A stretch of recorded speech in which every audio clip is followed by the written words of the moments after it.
Bonjour et bienvenue à tous dans l'espace podcast de Café Culture. Et aujourd'hui, vous êtes avec moi, Jimmy Mandaï, votre très chère présentatrice du jour. Et nous accueillons aujourd'hui un invité très spécial, une figure de litige. Il s'agit du PPE, porte-parole des étudiants. Bienvenue. Merci beaucoup, madame. Alors, bonjour très cher Pépé. Bonjour. Comment allez-vous aujourd'hui? Ah, ça va. Ça va? Ouais. Je vous sens un peu, est-ce que vous pouvez vous détendre?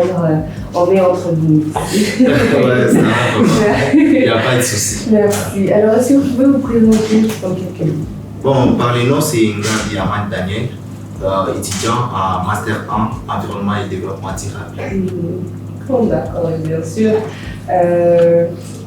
Que pensez-vous de cet espace podcast? Bon, c'est un espace que nous avons songé l'offrir aux étudiants d'abord des litiges et puis à nos autorités académiques. Et nous avons pensé aussi, comme nous sommes dans la ville, nous vivons dans la ville de Goma, nous avons pensé aussi au grand public, donc les investisseurs, les entrepreneurs de la ville de Goma. Donc, ce n'est pas seulement pour les litiges, mais c'est aussi ouvert au public. Et comme vous l'avez dit, des entrepreneurs de la ville pourront venir pour parler ici. Oui, oui, effectivement. Oh, d'accord, c'est très intéressant, merci beaucoup. Alors, est-ce que vous pouvez nous raconter un peu votre parcours, déjà en tant que litigien, mais aussi en tant que PPE, parce que arriver à représenter des étudiants d'une institution telle que l'ICIG, ce n'est pas facile. Donc, comment vous y êtes arrivé? Bon, déjà, du coup, au début, j'étais venu ici et je ne connaissais personne, j'étais nouveau dans la ville. Qui dit nouveau dans la ville, nouveau aussi dans l'institution.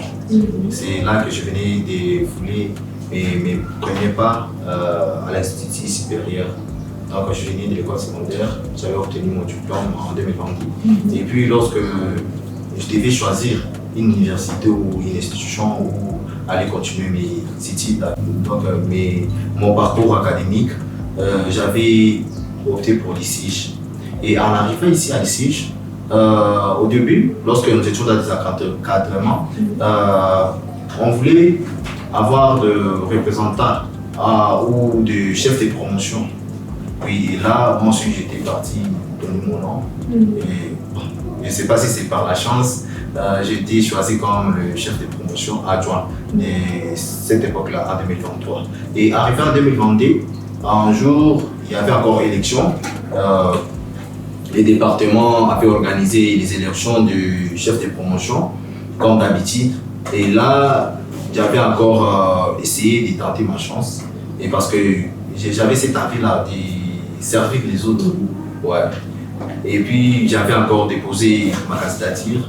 Là, j'étais voté avec succès comme chef de promotion. Et arrivé en L3, j'ai continué toujours à être chef de promotion. Et maintenant, lorsque j'avais obtenu ma licence en 2025, et il y avait encore un autre besoin. Lorsque je me suis dit, bon, je ne vais pas m'arrêter par là, je dois quand même continuer avec les masters, parce que c'est un dernier cas, vous savez, il faut toujours étudier, avoir les niveaux là, des bacs plus 5. Ouais. Et puis, lorsque je suis entré en master, il y avait encore un autre besoin qui s'est présenté, d'avoir un représentant des étudiants. Et là encore, je voulais, bon, comme j'ai toujours voulu servir les autres, j'ai été pointé volontaire et j'avais eu à déposer ma candidature à ce poste de porte-parole. D'accord. Et quels étaient les défis que vous avez rencontrés? Est-ce que par exemple votre famille était un peu mitigée, ou bien vos amis aussi, parce que nous savons que dans les groupes d'amis, il y a toujours les moqueurs. Ouais. Est-ce que ça a fait partie des choses que vous avez entendues, de moqueries par exemple, ou bien de se dire non, toi tu vas pas y arriver, arrête ça, sorry. Comme ils disent, ah, tu as bilé, tu veux un peu. Comment c'était? Bon, à la base, avec la famille, il n'y avait pas de problème. Parce que grâce à Dieu, j'avais une famille, des parents qui me soutiennent dans toutes les bonnes initiatives que je emboîte. Et puis, en parlant des amis, bon, il y a toujours eu ces gens-là. Hein. Des fois, vous pouvez penser être ensemble, mais dans leur tête, c'est pas ça. Il y avait des gens qui me disaient non, toi tu vas pas réussir ça, non là tu vas aller juste te distraire pour rien, tu vas être déconcentré avec les études. Bon, comme il y avait déjà un besoin et que peut-être c'était moi la solution à ces besoins, je me suis dit non, je ne vais pas m'arrêter. D'accord. En tout cas, c'est une bonne chose de savoir surtout que vous prenez ça à cœur. Parce que ça fait quand même plaisir de savoir qu'on a un représentant qui se donne tel que. Merci. Alors, je vous en prie. Nous avons remarqué quand même que vous ne parliez pas beaucoup, que vous préfériez plus être dans l'action. Est-ce que vous pouvez nous parler un peu de ce côté de vous? Bon, déjà de nature, je ne suis pas déjà à trop parler. Bien oui. que j'aime trop des blagues, mais vraiment parler comme ça, non, c'est pas trop mon truc. Bon, je préfère les actions parce que c'est ce qui définit tout et chacun d'entre nous. Oui, c'est avec des actions qu'on voit, oui, il y a quelqu'un de l'autre côté. D'accord. Lorsque tu poses une action, là on voit, oui, il y a quelqu'un. D'accord, alors très cher justicien, ne prenez pas votre bébé pour un timide, il préfère l'action. D'accord, alors en tant que représentant, qu'est-ce que vous pouvez penser aussi de ces personnes-là qui jouent très mal leur rôle de représentant, qui se basent sur les promesses et qui n'agissent pas forcément? Qu'est-ce que vous pensez de ce genre de personnes? Bon, déjà, lorsque vous êtes à un poste, c'est pas toujours bien de promettre, parce qu'il faut d'abord voir, parce que je serai en mesure de concrétiser ces promesses que je suis en train de faire aujourd'hui, pour que demain, qu'on ne puisse pas commencer à chuchoter de gauche à droite en tournant et dire que lui, il nous avait dit ça, mais il n'a jamais rien à concrétiser. Donc là, je pense qu'un représentant, il doit d'abord être charismatique, et avoir une vision. Donc c'est sur laquelle tout ce qu'il sera en train de faire sera fondé. Ah, des conseils sur nous. Alors, nous sommes dans un cadre universitaire. Ok. Mais vous, quand même, en dehors de l'université, qui êtes-vous? Voilà. Qui êtes-vous en dehors d'être PP? Ok, c'est vraiment une très bonne question. En dehors d'être PP, j'essaie de mener par-ci par-là, vu que moi, de base, j'avais fait la gestion du développement. Et c'est là où on retrouve beaucoup plus des humanitaires. Et moi, j'aime aussi beaucoup plus évoluer dans ce monde-là humanitaire et trop caritatif. Oui.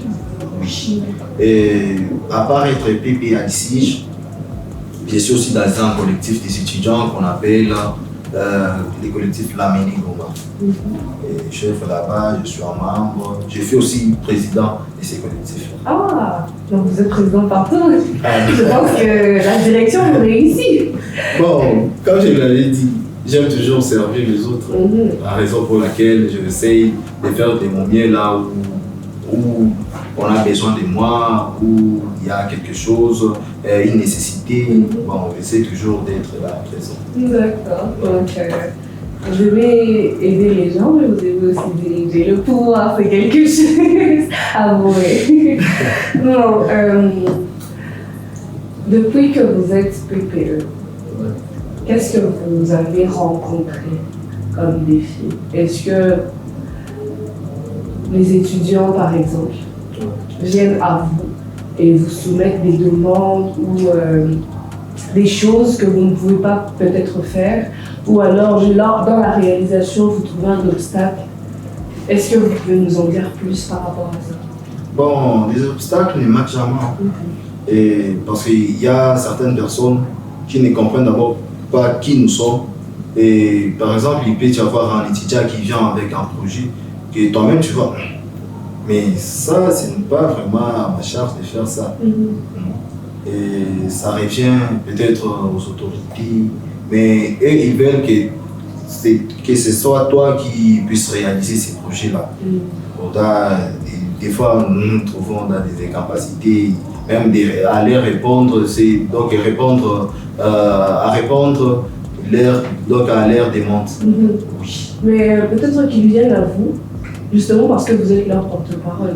Peut-être qu'ils se disent qu'en venant à vous, en vous parlant de ce projet, vous serez capable de porter leur voix beaucoup plus loin. Comme vous l'avez dit, c'est peut-être de la charge d'une autorité. Peut-être qu'ils se disent qu'eux, ils ne peuvent pas directement atteindre l'autorité, ils préfèrent passer par vous. Ouais, bon, je peux dire que c'est ça, mais il y a d'autres choses que toi-même tu veux atteindre. Est-ce que ça vraiment, ça a de l'importance, ça a des impacts sur notre environnement, parce que nous tous nous sommes ici, nous vivons ensemble dans cet environnement académique et nous connaissons du défi qu'il y a ici, ce qui est nécessaire à faire et ce qui n'est pas vraiment urgent. Donc, c'est aussi de voir les priorités, ce n'est pas toute demande qu'on prend en gros. Donc, et maintenant, les mal avec eux, et ils vont commencer à partir par l'outil dans des coins, à parler après avec des amis. Non, vous voyez, notre bébé, lui, il est fait. Ah ouais. Mais est-ce que c'est peut-être pas ce manque de réelle explication? Parce que si on essaie vraiment de voir, vous avez soulevé que c'était peut-être pas pertinent, de un, et de deux, ce n'était pas peut-être à votre charge. Donc, est-ce que ça vous arrive d'être véridique avec eux? Parce que vous pouvez avoir un projet, recevoir un projet, mais vous remarquez que ce n'est pas très pertinent. Donc, ne serait-il pas mieux de directement dire à la personne, ou alors vous ne voulez pas être ce briseur de rêve? Pourtant, toute personne qui crée un projet a besoin d'une personne pour lui dire la vérité. Pour lui dire, en tout cas, ton projet ici, non. Peut-être comme ça. Est-ce que ce n'est pas par ce manque-là de sincérité? Nous leur montrons toujours noir sur blanc que ce qui ne passe pas, ça ne passe pas. Je peux vous donner un exemple. Il y a l'un de nos étudiants qui était venu nous présenter un projet qui était basé sur un problème constaté. Parce que chaque projet s'est construit sur base d'un besoin existentiel. Et alors qu'il y avait un problème avec des motards qui viennent déposer les agents, que ce soit des agents, des étudiants, et ils venaient tous enclaver notre portail à l'entrée de l'institution.